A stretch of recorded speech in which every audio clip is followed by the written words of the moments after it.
My Hunter ceiling fan remote, model 22788, no longer works. I have replaced the battery and cycled the dip switches. When I turn on the fan using the wall switch, the only way to control now, it starts on low and after about 12 minutes shifts to high by itself. Any solution to this would be appreciated. Thanks, Milton. Hi, I'm Mike and I'll be glad to assist you. From your description of the problem, I can only think that you have a failing capacitor. Inside the section of the fan above the light kit is where it is.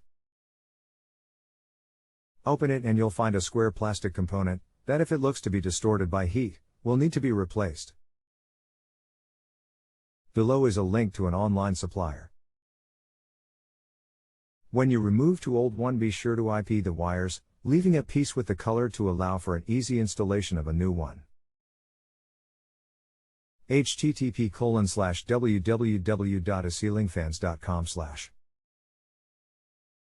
Could this be a fire hazard the what I am presently operating the fan?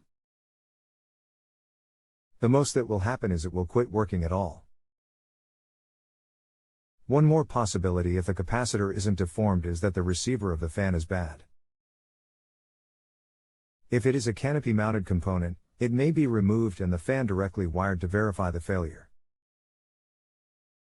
If it is a factory-installed receiver, the only thing to do is replace it.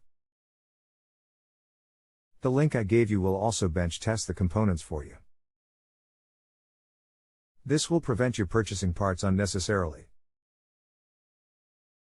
If you have a home improvement or appliance question and want to chat with an expert now, visit JustAnswer.com/YTHI.